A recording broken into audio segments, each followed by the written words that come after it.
Assalamualaikum warahmatullahi wabarakatuh. Alhamdulillahi rabbil alamin. Lahun ni'matu wa lahul fadlu wa lahul thana'ul hasan.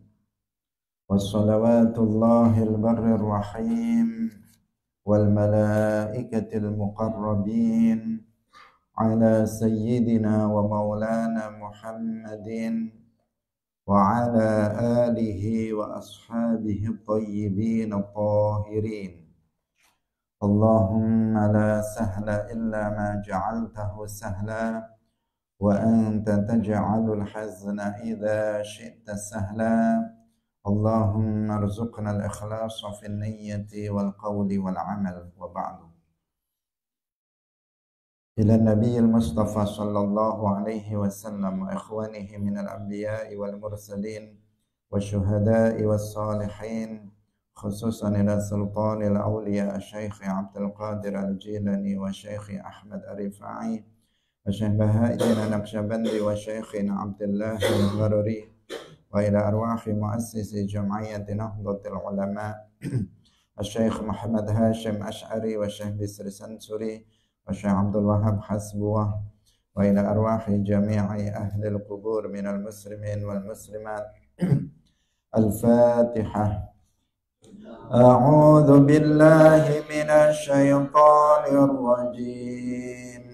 بسم الله الرحمن الرحيم.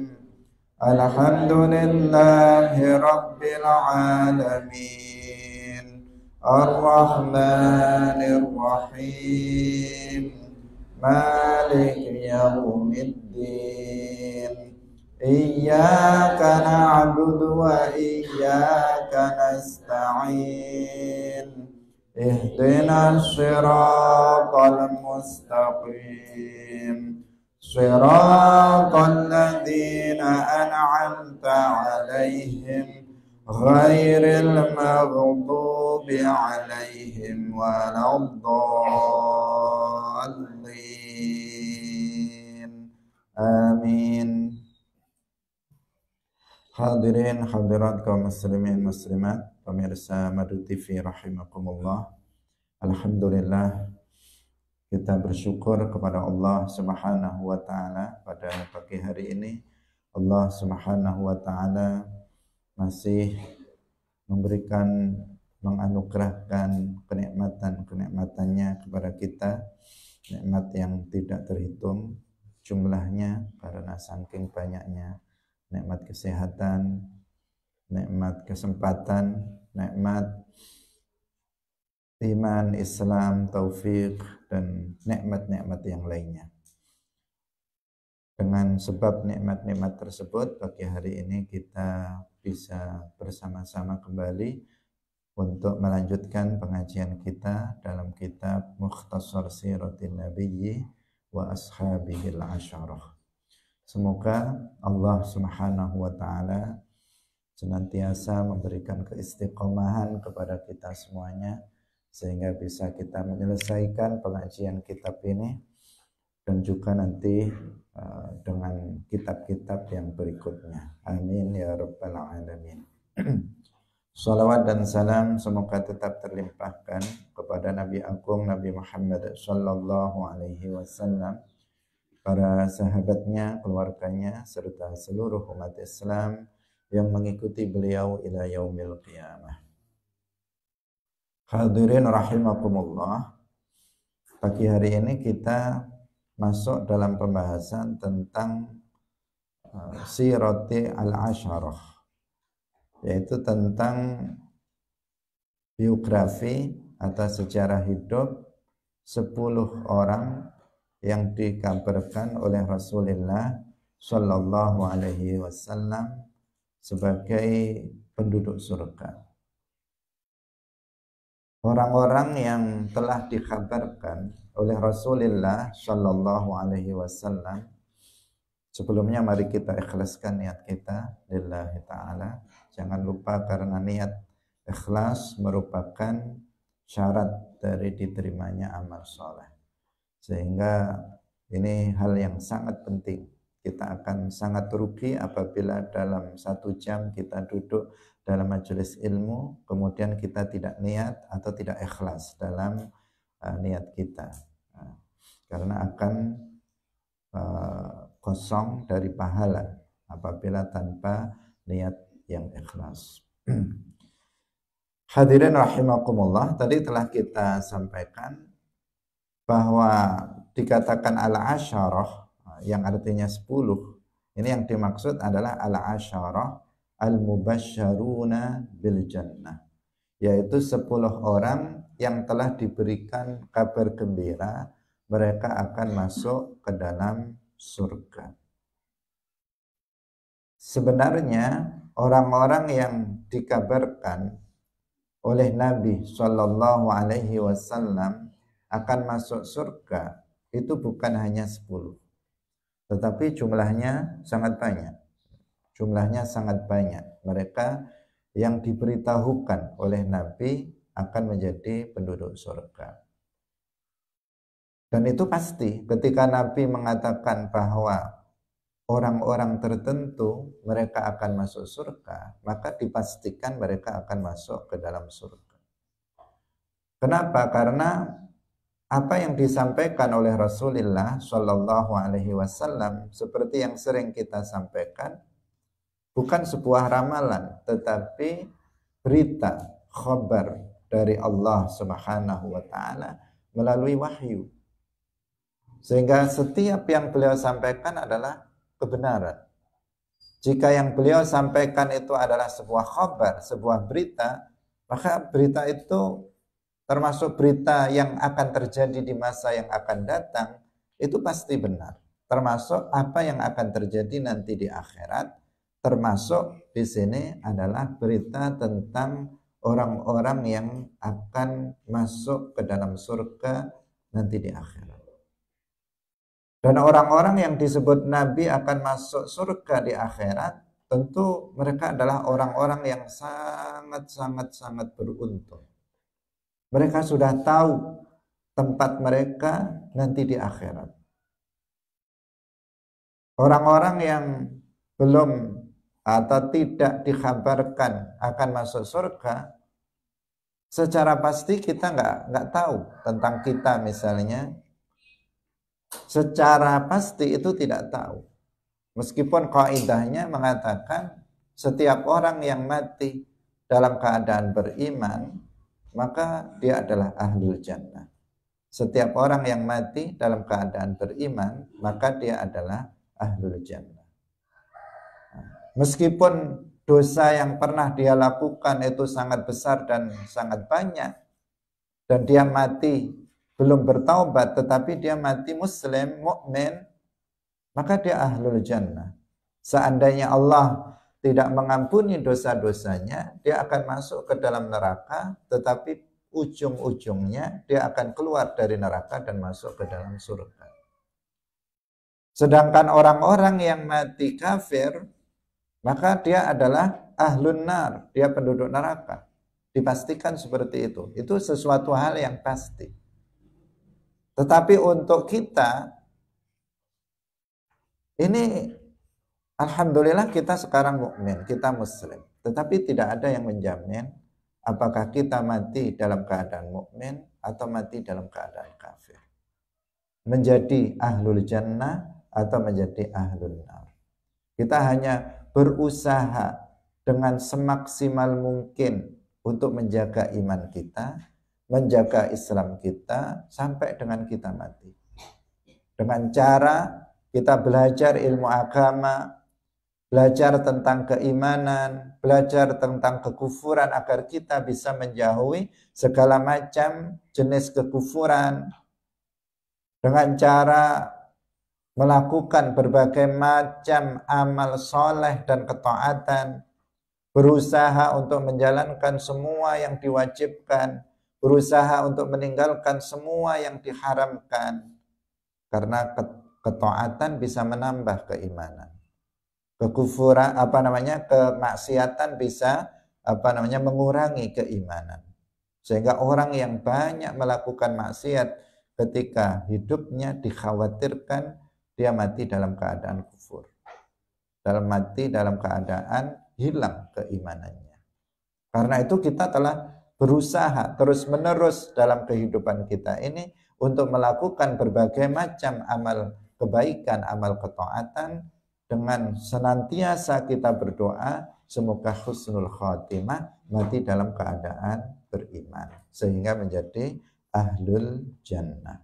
Jadi secara perorangan itu nggak bisa kita memastikannya ketika kita masih hidup di dunia ini. Tetapi secara global dikatakan orang-orang mukmin itu adalah ahlul jannah dan orang-orang kafir adalah ahlun nar. Mereka penduduk neraka. Hadirin rahimakumullah. Sementara orang-orang tertentu di masa Rasulullah Shallallahu Alaihi Wasallam itu sudah dikhabarkan oleh Nabi bahwa mereka itu akan masuk ke dalam surga. Mereka sangat beruntung. Mereka belum mati sudah tahu bahwa mereka itu akan masuk ke dalam surga. Tapi meskipun mereka sudah tahu bahwa mereka menjadi penduduk surga, tidak lantas kemudian mereka berhenti beramal soleh. Mereka justru amaliyah yang mereka lakukan itu menunjukkan bahwa mereka memang ahlul jannah. Karena seseorang yang telah ditakdirkan oleh Allah Subhanahu wa taala sebagai ahlul jannah, maka dia pasti diberikan taufik oleh Allah Subhanahu wa taala untuk melakukan amalan-amalan ahlul jannah. Dia akan dipermudah oleh Allah Subhanahu wa taala untuk beriman, untuk menjaga imannya dan untuk beramal dengan amalan-amalan penduduk surga. Jika telah ditetapkan pada azal dia sebagai ahlul jannah. Sementara sebaliknya, seseorang yang memang sudah ditetapkan oleh Allah Subhanahu wa taala sebagai ahlun nar, maka dia tidak diberikan hidayah dan taufiknya. Tetapi dia akan disesatkan. Dia akan dipermudah untuk melakukan kekufuran dan amal kemaksiatan. Ketika bermaksiat tanpa beban dia melakukannya, sehingga dia banyak sekali melakukan amalan-amalan ahlun nar, penduduk neraka. Hadirin rahimakumullah. Alhamdulillah kita termasuk orang-orang yang dipermudah oleh Allah Subhanahu wa taala dalam berbuat kebaikan. Buktinya kita setiap hari bisa istiqamah hadir dalam majelis ilmu sampai dengan saat ini. Ini kan salah satu petunjuk, salah satu alamat, salah satu tanda. Meskipun tidak memastikan, tetapi salah satu tanda bahwa Allah menghendaki kebaikan kepada kita. Karena ciri-ciri orang yang akan menjadi ahlul jannah, dia akan belajar ilmu agama. Kemudian dia akan dipermudah untuk mengamalkan ilmu agama itu. Karena itulah jalan menuju surga. Jalan menuju surga adalah ilmun wa amalun. Ilmu, belajar ilmu agama dan mengajarkan serta mengamalkan ilmu agama. Itulah jalan menuju surga. Jika kita dipermudah untuk itu, diberikan keistiqomahan untuk belajar dan mengajarkan serta mengamalkan ilmu agama, maka kita bersyukur, kita jaga itu sampai dengan kita meninggal dunia. Dengan harapan kita husnul khatimah dalam kesempurnaan iman ketika kita meninggalkan dunia ini sehingga menjadi ahlul jannah bila azab, sebagai penduduk surga yang tanpa diazab terlebih dahulu. Hadirin rahimakumullah. Ini yang patut kita kita perhatikan, karena kita bukan orang-orang yang disebut nama kita oleh Nabi sebagai ahlul jannah. Tapi orang-orang ini luar biasa. Sebagian para sahabat ini luar biasa. Mereka belum mati sudah disebut oleh Nabi sebagai ahlul jannah. Ada juga sebagian sahabat yang kemarin kita sebut, disebut oleh Nabi sebagai ahlun nar. Belum mati mereka disebut ahlun nar oleh Nabi. Juga ada. Tetapi orang-orang yang dikhabarkan oleh Nabi akan menjadi ahlul jannah, ini jumlahnya sangat banyak. Dan di antara mereka yang disebut dengan al-asyarah al-mubasysyaruna bil jannah. Kenapa 10 orang ini dikhabarkan oleh Nabi sehingga dikelompokkan menjadi satu kelompok dengan sebutan al-asyarah, 10 orang yang dikabarkan akan masuk ke dalam surga, al-asyarah al-mubasysyaruna bil jannah. Apa yang membedakan dengan yang lainnya? Yang membedakannya adalah bahwa 10 orang ini dikabarkan akan masuk ke dalam surga fi majlisin wahidin, dalam satu majelis. Dalam satu majelis seperti ini, Nabi langsung mengkabarkan, mengabsen satu-satu. Nabi mengatakan Abu Bakar fil jannah, Umar bin Khattab fil jannah, langsung begitu. Utsman bin Affan fil jannah, Ali bin Abi Thalib fil jannah, kemudian Talhah ibn Ubaidillah fil jannah, Zubair bin Al-Awwam fil jannah, Abdurrahman bin Auf fil jannah, Sa'ad ibn Abi Waqqas fil jannah, kemudian Sa'id bin Zaid fil jannah, Abdurrahman bin Auf fil jannah. Langsung satu persatu disebut dalam satu majelis, 10 orang ini. Maka kemudian mereka dikenal dengan sebutan al-asyarah al-mubasysyaruna bil jannah. Nah, sementara yang lainnya itu disebut satu persatu. Satu persatu maksudnya tidak dalam satu majelis, dalam satu kesempatan. Disebut si fulan masuk ke dalam surga. Di dalam kesempatan yang lain disebut si fulan masuk ke dalam surga. Disebut seperti itu.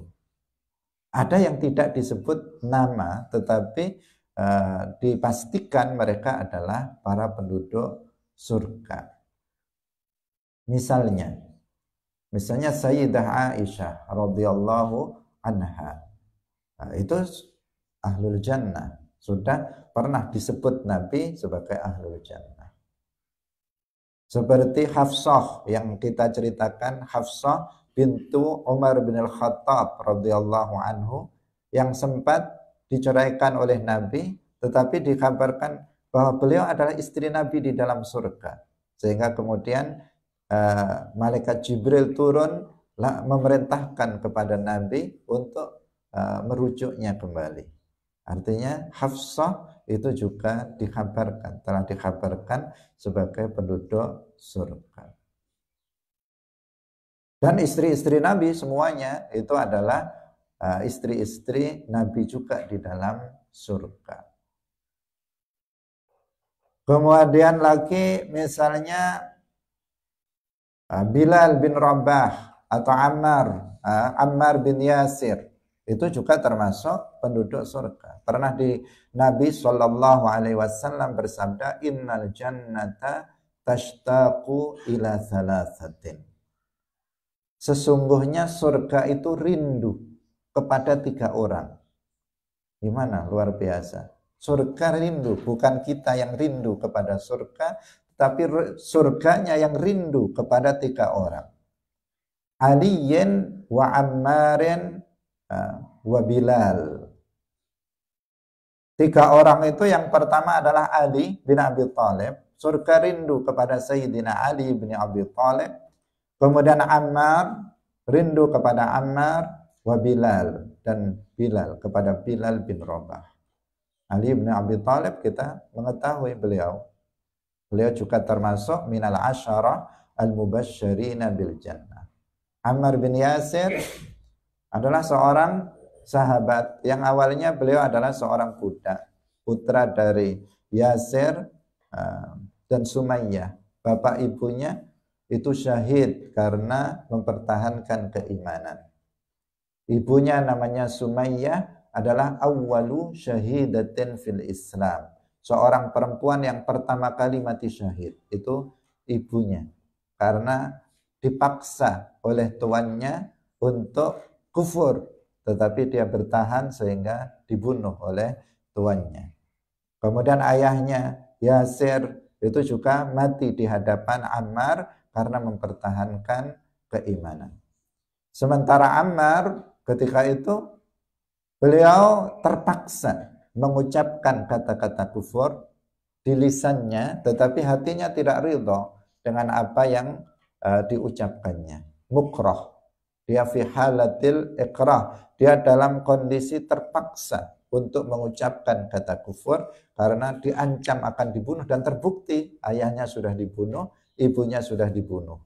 Sehingga beliau mengucapkan kata-kata kufur dengan lisannya, tapi hatinya tetap dalam keimanan. Beliau mengadukan hal tersebut kepada Nabi dan Nabi tidak mengkufurkannya. Bahkan Nabi mengatakan jika dia mengulanginya lagi, maka ulangi apa yang kamu lakukan. Ammar bin Yasir. Di kemudian hari, Ammar bin Yasir ini meninggal dunia dalam perang Siffin, yaitu peperangan Sayyidina Ali melawan yang melawan Sayyidina Ali dari Syam, yaitu Muawiyah bin Abi Sufyan. Ammar bin Yasir berada pada barisan tentaranya Sayyidina Ali bin Abi Thalib. Dan Nabi mengatakan, waiha Ammarin taqtuluhul fi'atul baghiyah. Jadi waiha Ammarin, sungguh kasihan Ammar dibunuh oleh kelompok baghiyah. Hadirin rahimakumullah. Jadi Ammar ini termasuk ahlul jannah.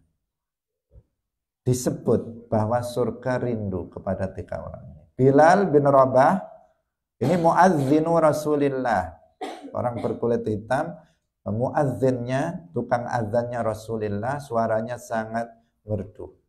Yang beliau ketika Nabi sudah wafat, beliau pindah ke daerah Syam. Sehingga ketika lama beliau tidak datang ke makam Nabi, Nabi datang dalam mimpi beliau menyatakan rindu kepada Bilal. Sehingga Bilal begitu bangun langsung beliau pergi ke Madinah untuk berziarah ke makam Rasulullah Shallallahu Alaihi Wasallam. Bilal bin Rabah ini yang dimerdekakan, asalnya budak dimerdekakan oleh Sayyiduna Abu Bakar, dan dia adalah orang yang sangat mulia, muadzinu Rasulullah Shallallahu Alaihi Wasallam. Surga rindu kepada beliau. Kemudian ada lagi namanya Abdullah bin Salam. Abdullah bin Salam ini dulunya adalah orang alimul Yahud. Alimul Yahud, ulamanya orang Yahudi.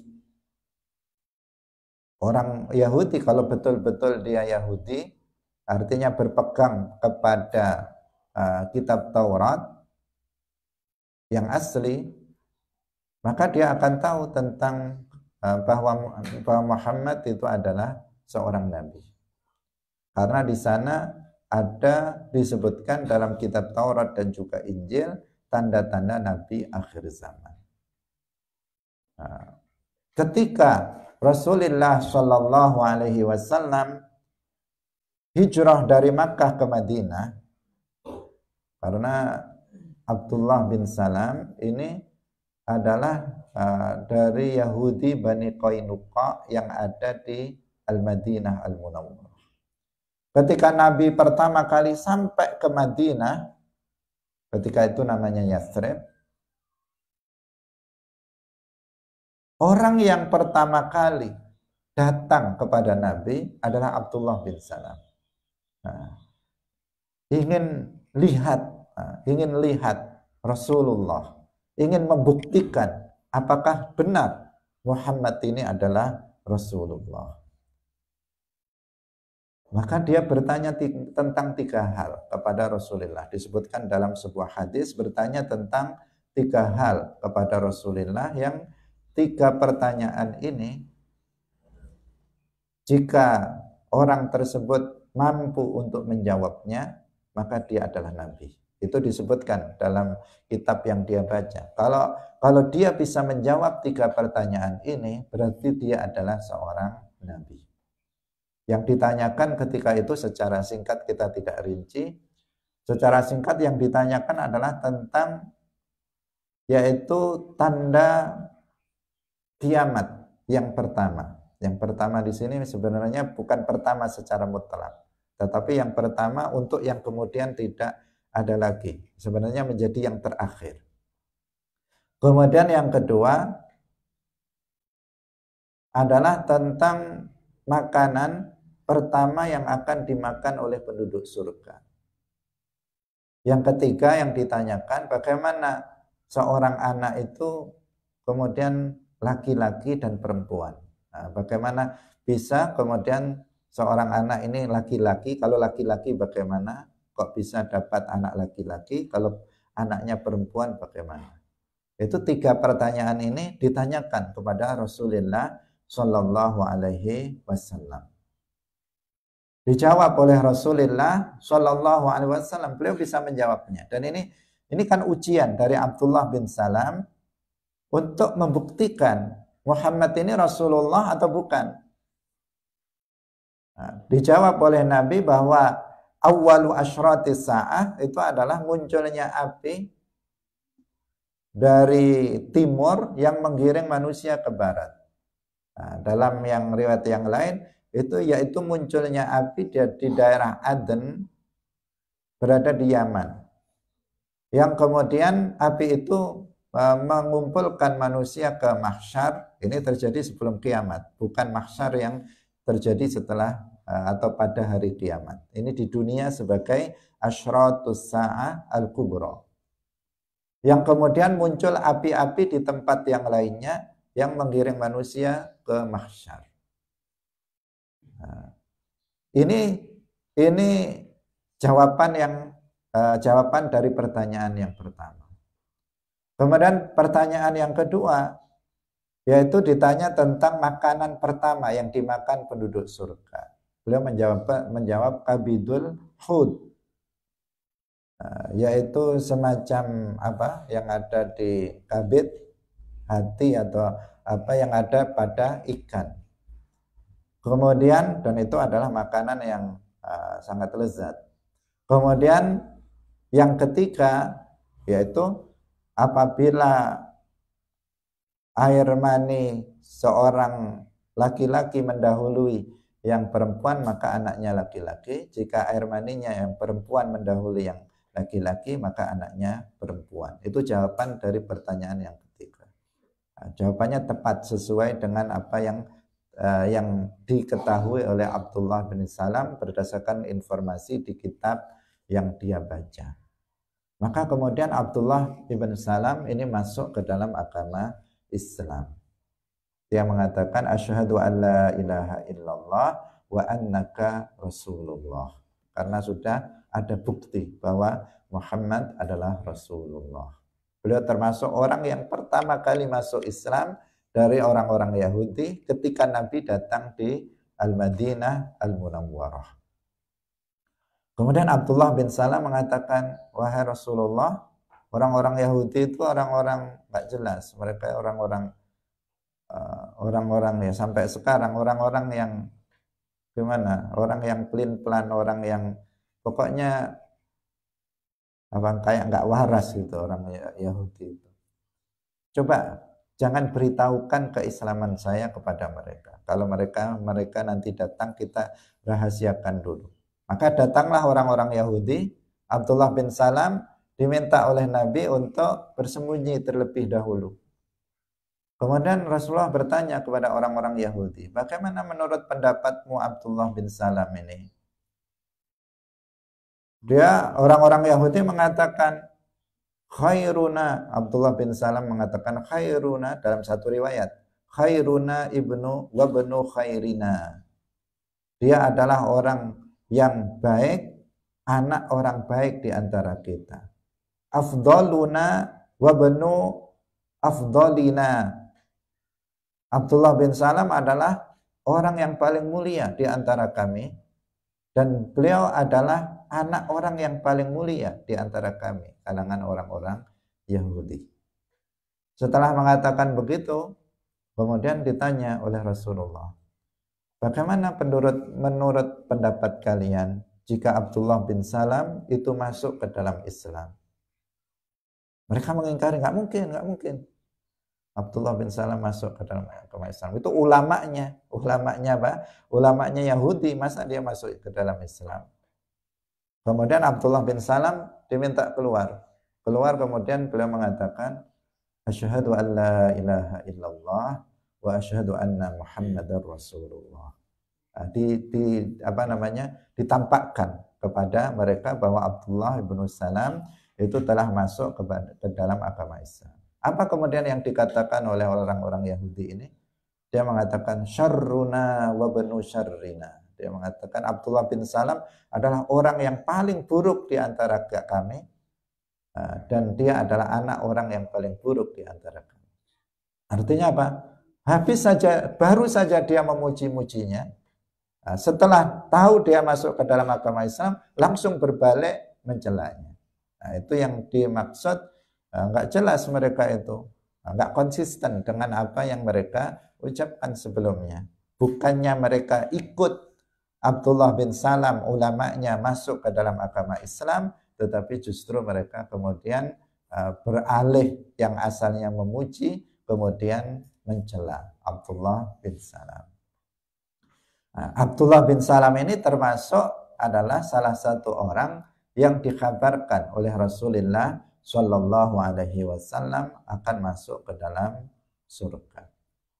Ada lagi orang-orang yang dikabarkan oleh Rasulullah akan masuk surga seperti Ahlu Badr.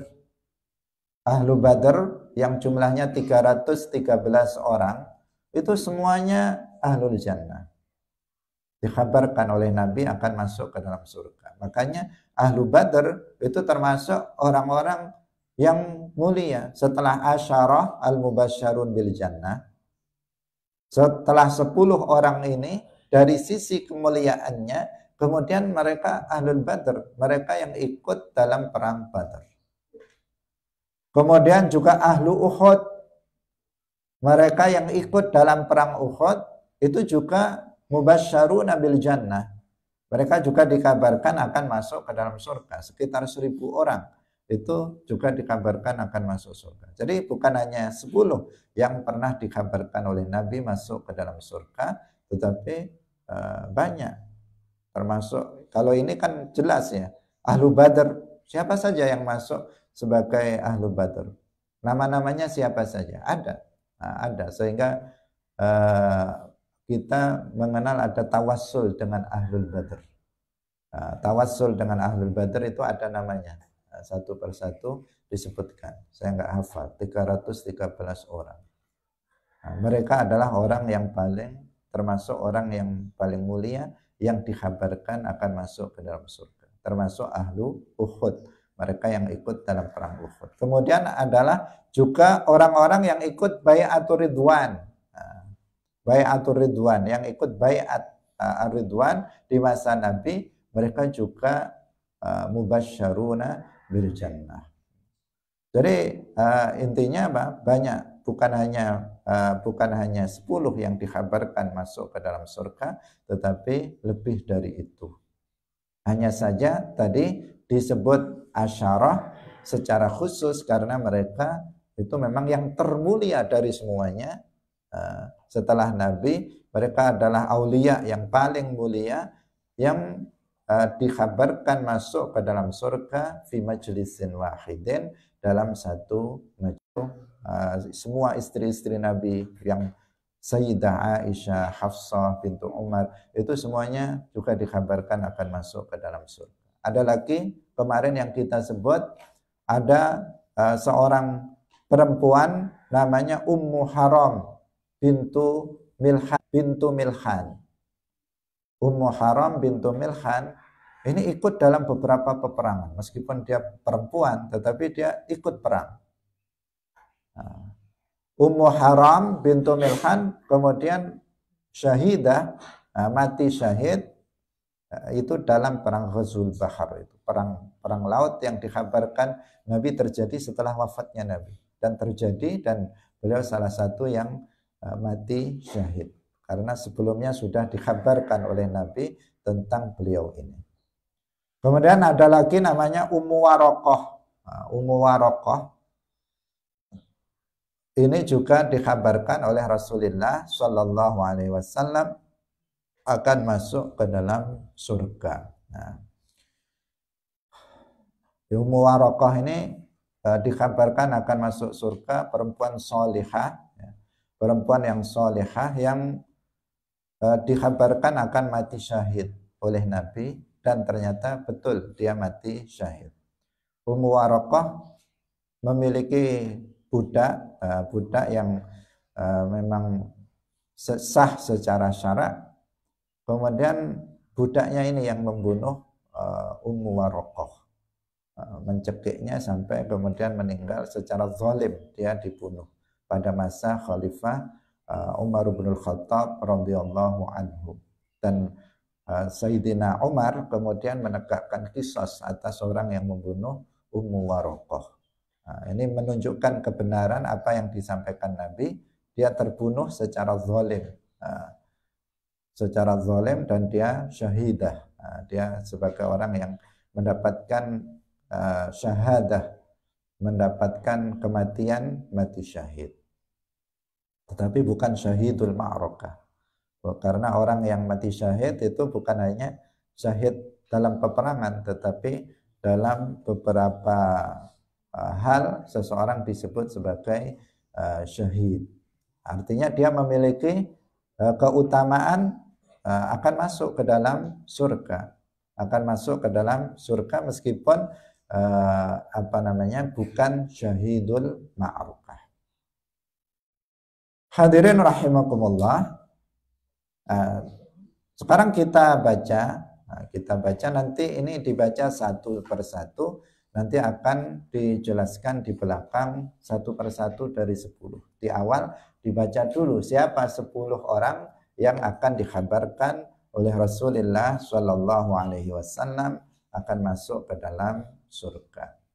Faslun siratul asyarah, utawi iki iku fasal suci siratul asyarah, mertelaaken perjalanan hidupe 10 wong kang den khabaraken masuk swarga. Abu Bakr Siddiq radhiyallahu anhu. Ini menyebut nama saja sehingga tidak kita terjemahkan. Wa Abu Hafsin Umar bin Al-Khattab radhiyallahu anhu. Wa Abu Abdullah Utsman bin Affan radhiyallahu anhu. Wa Abul Hasan Ali bin Abi Thalib radhiyallahu anhu. Abu Muhammad Talhah bin Ubaidillah radhiyallahu anhu. Abu Abdullah Az-Zubair bin Al-Awwam radhiyallahu anhu. Abu Ishaq Sa'ad bin Abi Waqqas radhiyallahu anhu. Abul A'wari Sa'id bin Zaid bin Amr radhiyallahu anhu. Abu Muhammad Abdurrahman bin Auf ibni Abdi Aufin radhiyallahu anhu.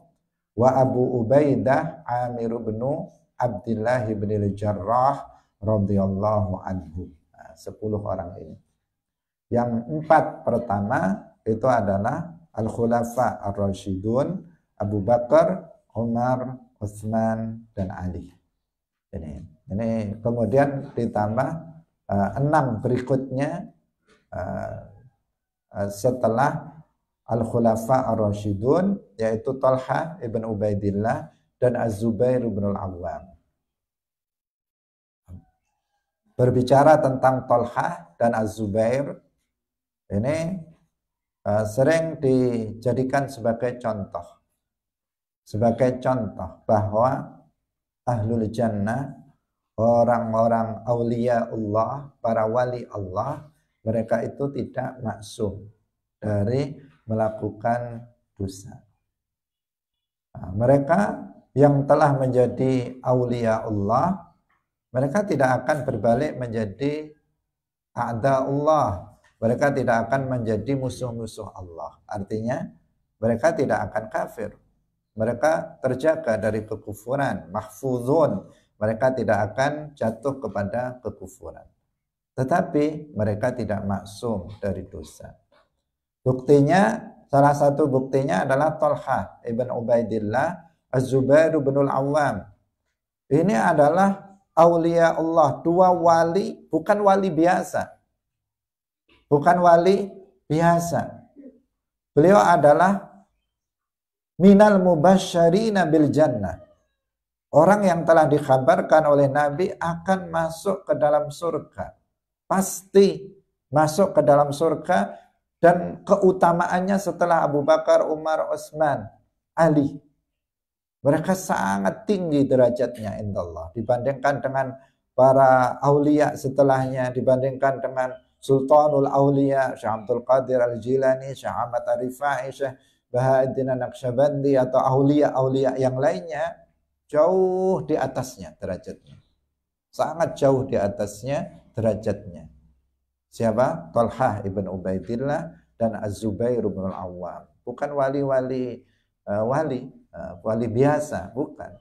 Tetapi wali yang sahabat Nabi, yang bahkan telah dikabarkan akan masuk ke dalam surga.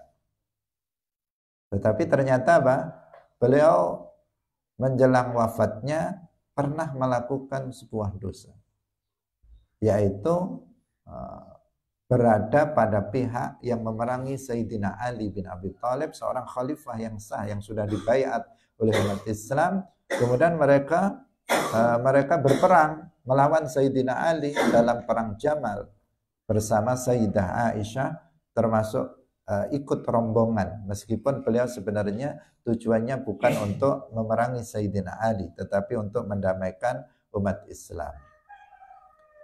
Talha dan Az-Zubair ibnul Awam ikut juga dalam peperangan itu, dan dengan itu mereka telah melakukan dosa, tetapi Allah sudah mengampuni dosa mereka karena mereka minal mubasysyirina bil jannah, dan karena sabit dalam riwayat bahwa keduanya telah bertaubat.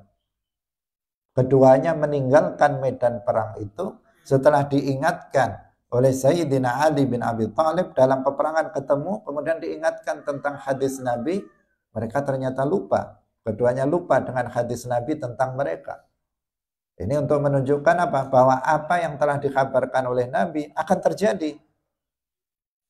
Dan dengan kehendak Allah, keduanya dibuat lupa dengan hadis itu, sehingga terjadi betulan apa yang telah disampaikan oleh Rasulullah Shallallahu Alaihi Wasallam. Ketika diingatkan Sayyidina Ali, mereka langsung bertaubat dan meninggalkan medan perang. Tetapi kemudian dibunuh oleh yang satu, dibunuh oleh sebagian dari tentara Sayyidina Ali yang tidak mengetahui bahwa beliau itu telah bertaubat. Mereka adalah wali tetapi melakukan maksiat. Apalagi yang bukan wali.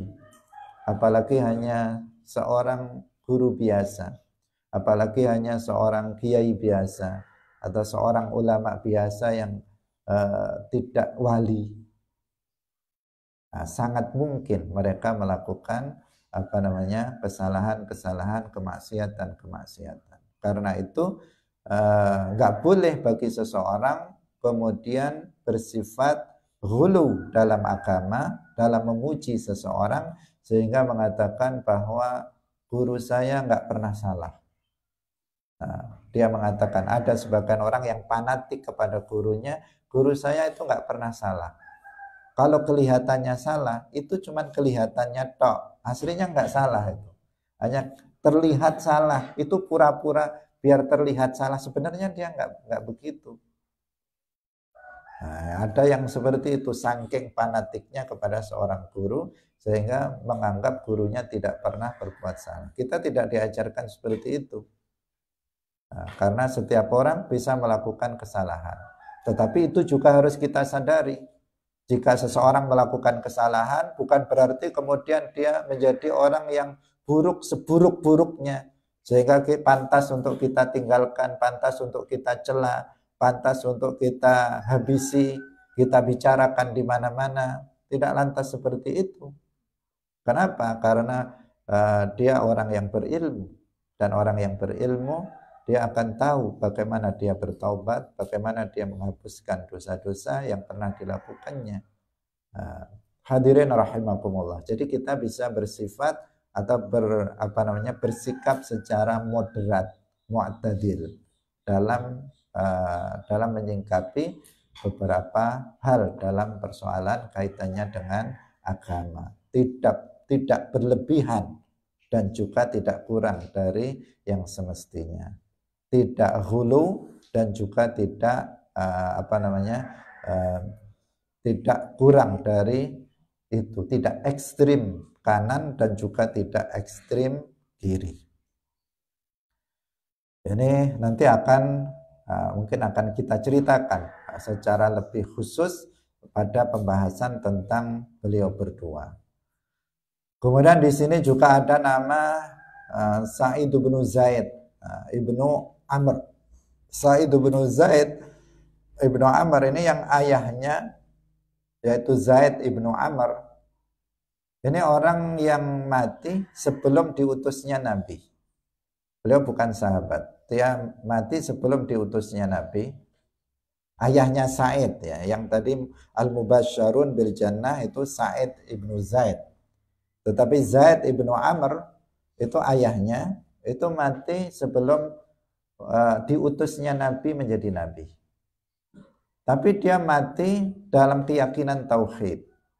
Kenapa bisa seperti itu? Yaitu karena dia melakukan tafakkur fi khalqillah.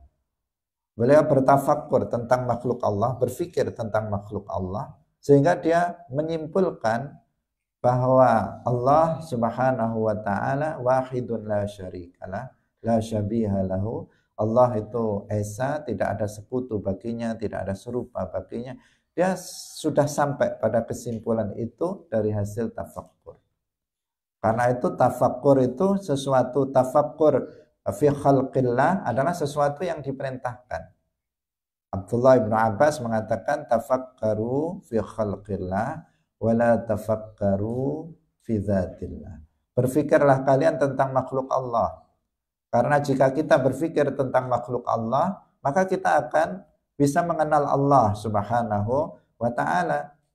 Kalau kita berpikir jangankan tentang langit, tentang bumi, tentang alam semesta ini, tentang misalnya planet-planet, tentang bintang-bintang, tidak sampai ke sana. Kita berpikir tentang diri kita sendiri saja, kita akan mengenal Allah. Sehingga dikatakan dalam hadis, man arafa nafsahu faqad arafa rabbahu. Barang siapa yang mengenal dirinya, maka dia akan mengenal Tuhannya. Kalau dia tahu, dia mengenal dirinya. Saya ini berupa jisim, berarti Allah bukan jisim. Saya ini bertempat, berarti Allah tidak bertempat. Saya ini punya ukuran, berarti Allah tidak berukuran. Saya ini berubah, berarti Allah tidak berubah. Saya ini punya bentuk, berarti Allah tidak memiliki bentuk. Dia akan mengenal Allah, dia mengenal dirinya, maka dia akan mengenal Allah Subhanahu wa ta'ala, bahwa Allah tidak seperti dirinya. Hanya berpikir tentang diri sendiri, dia sudah mengenal Allah Subhanahu wa ta'ala, bahwasanya Allah tidak serupa dengan makhluknya, dan bahwa Allah itu maha kuasa terhadap segala sesuatu. Nah, ini pentingnya tafakkur, sehingga dikatakan oleh para ulama, at-tafakkur fi khalqillah ibadatun azimatun. Ibadah yang sangat agung. Gunakan untuk tafakkur fi khalqillah. Bukan untuk melamun. Nah, kadang kita pakai seperti merenung, ternyata melamun. Bukan merenungkan makhluk Allah, tetapi dia merenungkan nasibnya dan melamun tentang sesuatu. Kalau itu nggak ada hasilnya, kalau dipakai untuk melamun nggak ada hasilnya. Tapi kalau untuk tafakkur fi khalqillah, maka akan memperkuat keimanan kita kepada Allah Subhanahu wa ta'ala. Hadirin rahimakumullah, demikian yang bisa kita sampaikan pada pagi hari ini. Insya Allah besok kita akan masuk satu persatu, akan kita bicarakan siapa itu Abu Bakar As-Siddiq, bagaimana keutamaannya, Setelah itu bagaimana Umar bin Khattab, siapa beliau dan bagaimana keutamaan beliau dan seterusnya sampai selesai 10 orang yang nanti yang dikabarkan oleh Nabi akan masuk ke dalam surga. Nah, demikian kurang lebihnya mohon maaf. Barakallahu fikum wallahu muwaffiq ila aqwamit thoriq. Wassalamualaikum warahmatullahi wabarakatuh. La ilaha illallah. Allahumma salli ala sayyidina Muhammad wa ala alihi wa sahbihi wa sallim. Rabbi ghfirli wa liwalidayya wa lil mu'minina wal mu'minat.